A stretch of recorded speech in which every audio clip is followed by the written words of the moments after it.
नमस्कार दोस्तों, श्री कथा चैनल में आप सब लोगों का बहुत स्वागत है। मासिक शिव चतुर्दशी व्रत की आप सभी भक्तों को हार्दिक शुभकामनाएं। भगवान शिव व माता पार्वती जी का आशीर्वाद आप पर हमेशा बना रहे। प्रत्येक महीने के कृष्ण पक्ष की चतुर्दशी को ये व्रत रखा जाता है। शिवरात्रि व्रत करने से मनुष्य के सारे कष्ट बाधाएं नष्ट हो जाती हैं। मासिक शिवरात्रि के दिन शिव जी की विधि विधान से पूजा अर्चना कर आशीर्वाद प्राप्त करें। शिव चतुर्थी की कथा अवश्य सुनें, जिससे आपकी असीम मनोकामनाएं पूर्ण होती हैं और शिव कृपा का भागीदार बन जाते हैं। उससे यमराज के दूत भी दूर भाग जाते हैं। ओम त्र्यंबकं यजामहे सुगंधिं पुष्टिवर्धनम् उर्वारुकमिव बन्धनान् मृत्योर्मुक्षीयमामृताम्। इस मंत्र के उच्चारण से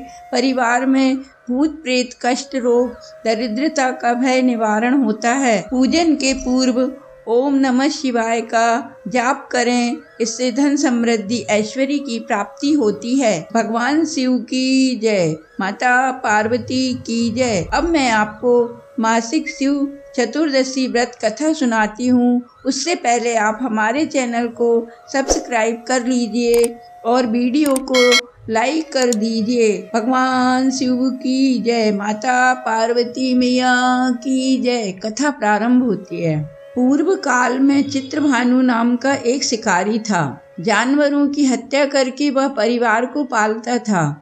वह एक साहूकार का कर्जदार था, लेकिन उसका ऋण समय पर न चुका सका। क्रोधित साहूकार ने शिकारी को शिवमठ में बंदी बना लिया। संयोग से उस दिन शिवरात्रि थी। शिकारी ध्यान मग्न होकर शिव संबंधी धार्मिक बातें सुनता रहा। चतुर्दशी को उसने शिवरात्रि की व्रत कथा भी सुनी।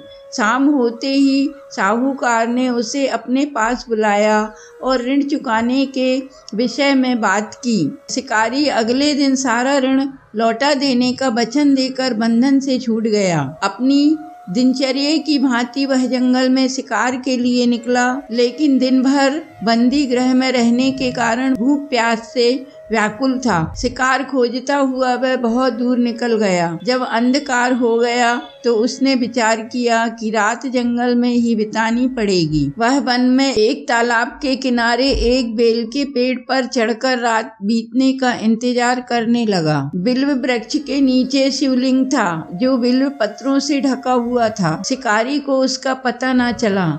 पड़ाव बनाते समय उसने जो टहनियां तोड़ी, वे संयोग से शिवलिंग पर गिरती चली गईं। इस प्रकार दिन भर भूखे प्यासे शिकारी का व्रत भी हो गया और शिवलिंग पर बील पत्र भी चढ़ गए। एक पहर रात्रि बीत जाने पर एक गर्भिणी हिरणी तालाब पर पानी पीने पहुंची। शिकारी ने धनुष पर तीर चढ़ाकर ज्यों ही प्रत्यंचा खींची, हिरणी बोली, मैं गर्भिणी हूँ, शीघ्र ही प्रसव करूंगी। तुम एक साथ दो जीव की हत्या करोगे, जो ठीक नहीं है। मैं बच्चे को जन्म देकर शीघ्र ही तुम्हारे समक्ष प्रस्तुत हो जाऊंगी, तब मार लेना। शिकारी ने प्रत्यंजा ढीली कर दी और हिरणी जंगली झाड़ियों में लुप्त हो गई। प्रत्यंचा चढ़ाने पर ढीली करने के वक्त कुछ बीलपत्र अनायास ही टूटकर शिवलिंग पर गिर गए। इस प्रकार उससे अनजाने में ही प्रथम पहर का पूजन भी संपन्न हो गया। कुछ ही देर बाद एक और हिरणी उधर से निकली। शिकारी की प्रसन्नता का ठिकाना न रहा।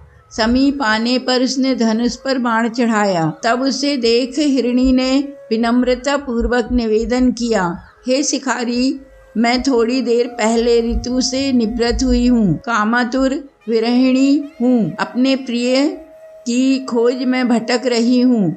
मैं अपने पति से मिलकर शीघ्र ही तुम्हारे पास आऊंगी। शिकारी ने उसे भी जाने दिया। 2 बार शिकार को खोजकर उसका माथा ठनका। वह चिंता में पड़ गया। रात्रि का आखिरी पहर बीत रहा था। इस बार भी धनुष से लगकर कुछ बेलपत्र शिवलिंग पर जा गिरे तथा दूसरे पहर की पूजन भी संपन्न हो गई। तभी एक अन्य हिरणी अपने बच्चों के साथ उधर से निकली। शिकारी के लिए यह स्वर्णिम अवसर था। उसने धनुष पर तीर चढ़ाने में देर नहीं लगाई। वह तीर छोड़ने वाला था कि हिरणी बोली, हे शिकारी, मैं इन बच्चों को इनके पिता के हवाले करके लौट आऊंगी, इस समय मुझे मत मारो। शिकारी हंसा और बोला, सामने आए शिकार को छोड़ दूं, मैं ऐसा मूर्ख नहीं हूँ।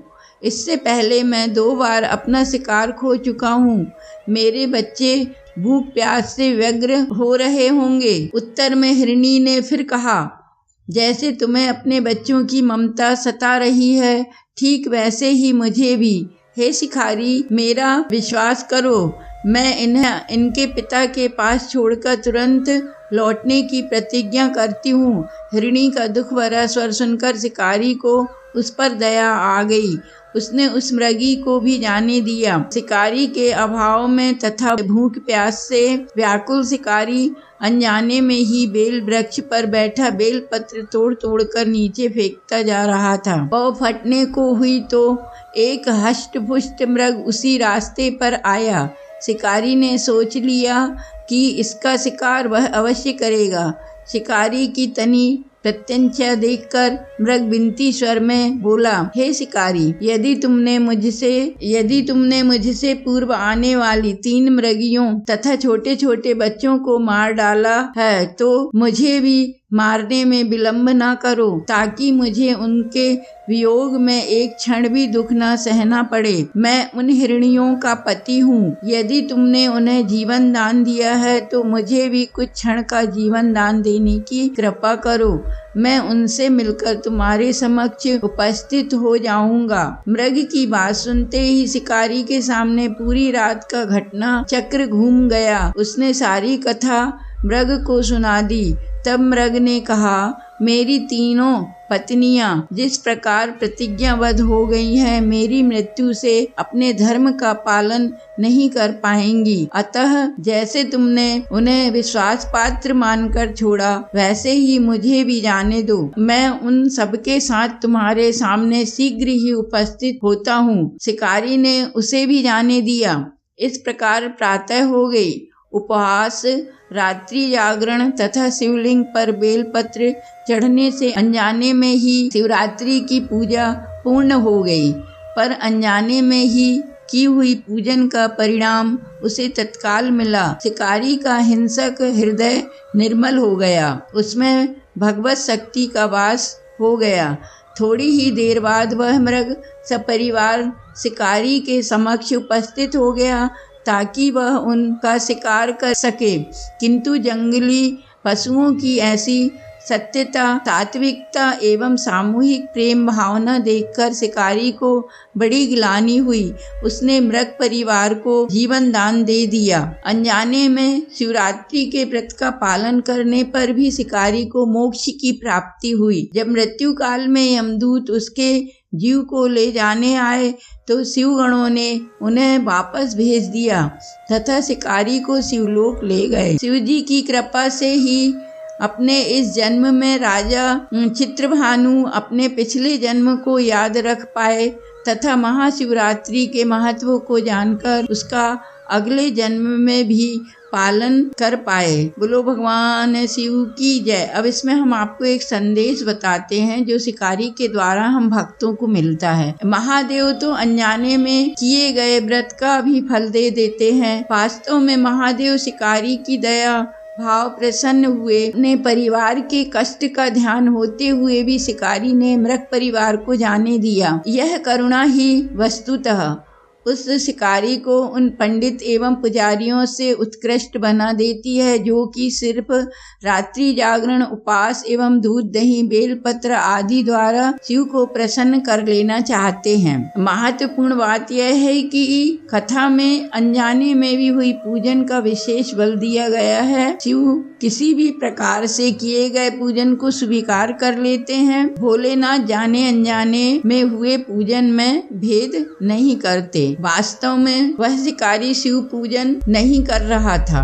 वह किसी तरह के किसी फल की कामना भी नहीं कर रहा था। उसने मृग परिवार को समय एवं जीवन दान दिया जो कि शिव पूजन के समान है। शिव का अर्थ ही कल्याण होता है। उन निरीह प्राणियों का कल्याण करने के कारण ही वह शिव तत्व को जान पाया तथा उसका शिव से साक्षात्कार हुआ। परोपकार करने के लिए महाशिवरात्रि का दिवस होना भी आवश्यक नहीं है। पुराण में 4 प्रकार के शिवरात्रि पूजन का वर्णन है। मासिक शिवरात्रि, प्रथम आदि शिवरात्रि तथा महाशिवरात्रि। नित्य महाशिवरात्रि प्रत्येक रात्रि ही शिवरात्रि है। परम कल्याणकारी आशुतोष भगवान में स्वयं को लीन कर दें तथा कल्याण मार्ग का अनुसरण करें, वही शिवरात्रि का सच्चा व्रत है। बोलो भोलेनाथ की जय, भगवान शंकर की जय, माता पार्वती